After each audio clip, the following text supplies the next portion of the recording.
Bonjour, je suis Apollon Destiné Miracle, coordonnateur du cours Frontline de la formation de base en épidémiologie de terrain en Haïti.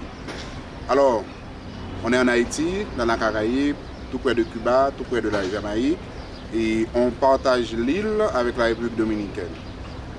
Alors, il faut dire que dès l'annonce de la pandémie du Covid-19 dans le monde, nous autres en Haïti, et de concert avec la direction d'épidémiologie des laboratoires et de la recherche, une équipe de FETP résidents, avancés et intermédiaires ont élaboré un plan selon les différentes phases de la maladie.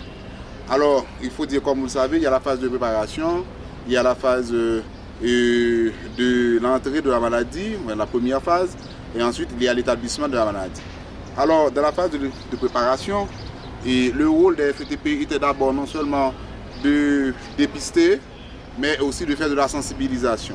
Et la sensibilisation se fait avec les FETP par l'élaboration de flyers pour distribuer et d'affiches pour afficher au niveau des directions et des services de l'État.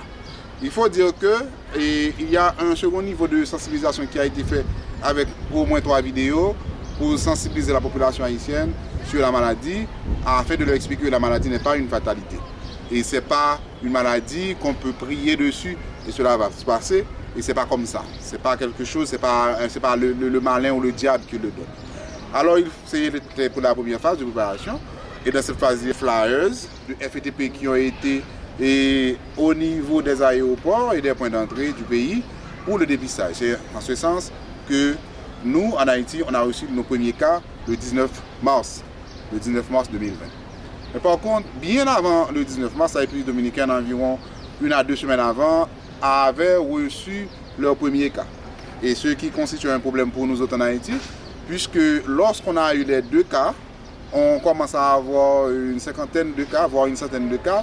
Il y a les Haïtiens qui habitaient en République dominicaine, qui voulaient fuir la République dominicaine. Je dis par tous les moyens. Alors, ça amène à un jour, on a environ 2000 Haïtiens qui ressortent de la République dominicaine et on n'avait pas les moyens de dépister toutes ces personnes puisqu'ils n'empruntent pas les voies officielles, la plupart d'entre eux n'empruntent pas les voies officielles où on avait quelques équipes de FETP pour le dépistage. Alors, de concert avec le ministère, et les FETP avancés et du niveau intermédiaire ont dû élaborer un plan de surveillance frontalier pour ces points non officiels. Et jusqu'à présent, on continue dans ce sens à travailler avec les partenaires tels que l'OPS, OMS. Il y a et les CDC également qui travaillent sur ce point. Alors, on est là maintenant aux deuxième phase, on n'est plus aux préparations, on est dans l'introduction de la maladie avec les cas importés et on appelle encore les FETP pour l'investigation des cas.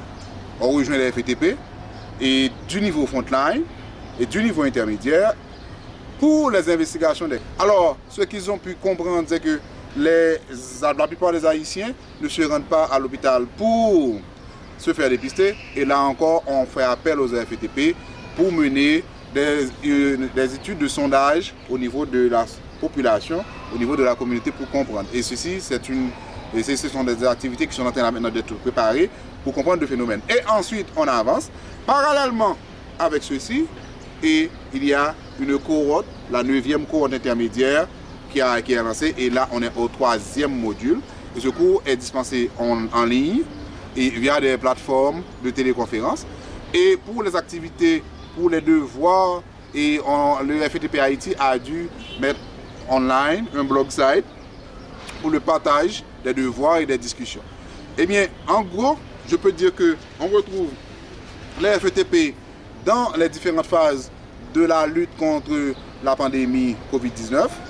Et ceci sans FETP, je me demande qu'est-ce qu'on va faire puisque la plupart des bailleurs et des partenaires internationaux demandent pour les FETP, pour l'investigation, pour le suivi des cas et même dans l'élaboration de certains documents. Alors, en ce sens, je dis merci au TFINET international qui ont pensé à supporter Haïti en ce sens.